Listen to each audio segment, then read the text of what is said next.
घर बनवाते समय लोग ज्यादा से ज्यादा पैसा इंटीरियर्स पे खर्च करना पसंद करते हैं क्योंकि इससे उनका घर बहुत ही खूबसूरत दिखाई देता है। फिर चाहे वो महंगा पेंट इस्तेमाल करना हो या फिर अपने घर के फर्नीचर पे खर्च करना हो। अब ये चीज जरूरी है आपके घर की खूबसूरती के लिए, पर उससे भी जरूरी चीज होती है आपके घर की मजबूती। इसी मजबूती के लिए जरूरी है अच्छे क्वालिटी के सरिये का इस्तेमाल। समय के साथ हम घर का फर्नीचर बदलवा सकते हैं, टाइल्स बदलवा सकते हैं, वापस से कलर भी करवा सकते हैं, पर सरिया ऐसी चीज है जिसे कि आप बार बार नहीं बदलवा सकते। तो इसी वजह से जब भी आप घर बनवाने वाले हैं तो अच्छे क्वालिटी के सरिये को लेने की जरूर कोशिश कीजिए, और वही चीज हम आज के वीडियो में जानने वाले हैं। तो क्या आपको ये पता नहीं होना चाहिए कि आपका स्टील वाकई में मजबूत है, अच्छे क्वालिटी का है या नहीं? तो आज के इस इंपॉर्टेंट वीडियो में हम ये जानेंगे कि जब भी आप स्टील बार लेने वाले हो तो उसमें कौन कौन सी चीजें होनी चाहिए, और कुछ ऐसे टेस्ट होते हैं जो कि आप साइट पर भी चेक करके देख सकते हो, जिनकी मदद से आपको ये पता चलेगा कि आपका स्टील अच्छे क्वालिटी का है या नहीं। तो सरिया लेते समय आपको सबसे पहली चीज देख लेनी चाहिए, वो है उस सरिये का ब्रांड। देखिए दोस्तों, ब्रांड अपनी क्वालिटी मेंटेन रखने की हमेशा कोशिश करता है और सरिये को बनाने के लिए अच्छे से अच्छे टेक्नोलॉजी का इस्तेमाल करते हैं, जिसकी वजह से आपको अच्छे क्वालिटी का स्टील मिल पाता है। ऐसे ही कुछ ब्रांड है, एग्जांपल के लिए टाटा स्टील, सेल। तो इस तरह के कंपनी का स्टील भी आप इस्तेमाल कर सकते हो। उसके बाद आपको देख लेना है कि स्टील बार का जो कलर है वो ग्रे होना चाहिए। कुछ जगह पर आपने देखा होगा सरिये का कलर इस तरह से थोड़ा सा जंग लगा हुआ दिखाई देने लगता है,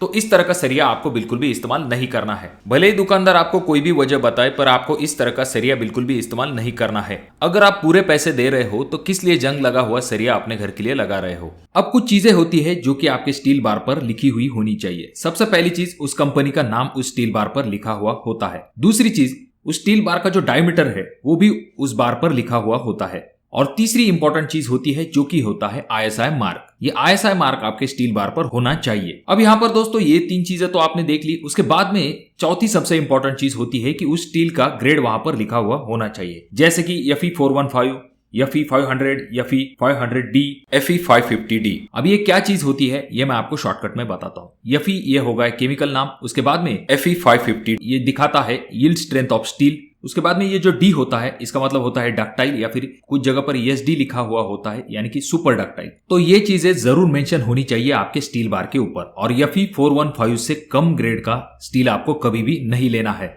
और जो नेक्स्ट पॉइंट आ जाता है वहां पर आपको ये जान लेना चाहिए कि जो सरिया आप लेने वाले हो आखिर उसे किस तरह से बनाया गया है। मेनली सरिये को दो टाइप से बनाया जाता है। पहला जिसमें कि कच्चे लोहे का इस्तेमाल किया जाता है, और दूसरा टाइप जिसमें कि स्क्रैप मटेरियल का इस्तेमाल सरिया बनाने के लिए किया जाता है। इनमें से जो कच्चे लोहे से सरिया बनाया जाता है उसकी गुणवत्ता समान होती है, अच्छी क्वालिटी भी आपको मिलती है। और जो सरिया स्क्रैप की मदद से बनाया जाता है उसमें इंप्योरिटीज हो सकती है। जैसा कि आपको पता होगा स्क्रैप में अदर मटेरियल भी होता है, जैसे कि प्लास्टिक, रबर, ऐसी चीजें भी मिक्स हो जाती है, जिस वजह से सरिये की गुणवत्ता पर असर पड़ता है। तो इसीलिए सरिया लेते समय कच्चे लोहे से बना हुआ सरिया लेने की कोशिश कीजिए, जिससे कि आपको एक समान गुणवत्ता और मजबूती मिल सके।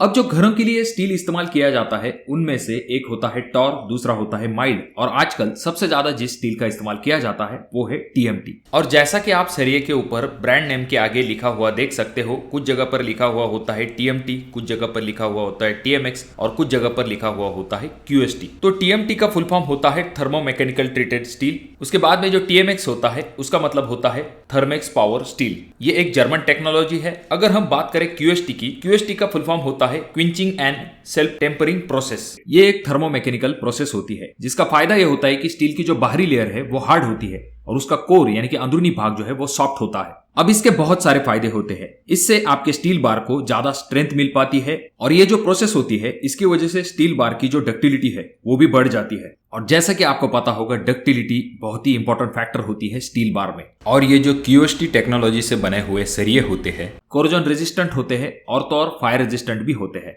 और एक चीज आप देख सकते हो कि कंपनी के वेबसाइट पे ये जरूर मेंशन किया हुआ होता है कि उस कंपनी के क्लाइंट कौन कौन से हैं, क्योंकि जो बड़ी कंपनियां होती है वो थर्ड पार्टी से उस स्टील का लैब टेस्ट जरूर करवाती है, जिससे कि ये पता चल सके कि इस सरिये की क्वालिटी कैसी है। जब सरिये की क्वालिटी अच्छी होती है तब जाकर ही ये बड़ी कंपनियां उस सरिये का इस्तेमाल अपने प्रोजेक्ट के लिए करती है।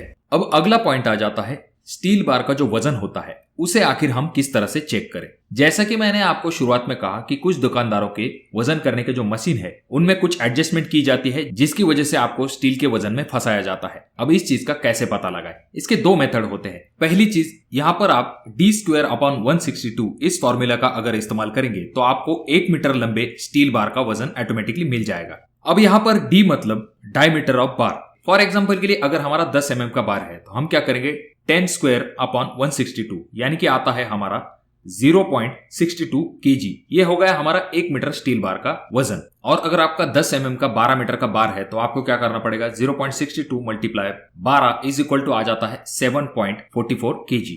इस तरह से आप किसी भी स्टील बार का वजन आराम के साथ निकाल सकते हो। दूसरी मेथड होती है जिसमें कि डायरेक्टली कंपनी का एक चार्ट होता है, उसमें कंपनी ने लिखा हुआ होता है कि एक बार कितना वजन है। इन दोनों तरीके से भी आप पता कर सकते हो कि आपका दुकानदार आपको सही प्रमाण में स्टील दे रहा है या नहीं।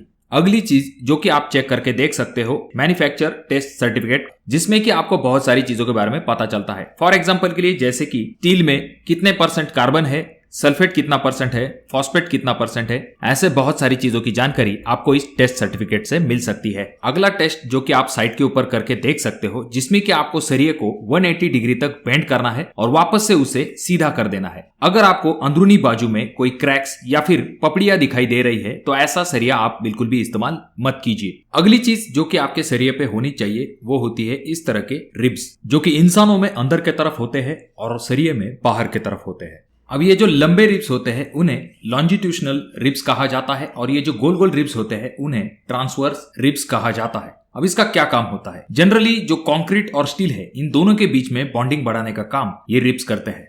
तो आप अपने घर के लिए कौन से कंपनी का सरिया खरीदना पसंद करोगे? कमेंट बॉक्स में कमेंट जरूर कीजिए। तो दोस्तों अगर आप इन बातों का ध्यान रखोगे तो आप अपने घर के लिए मजबूत और अच्छे क्वालिटी का सरिया खरीद पाओगे।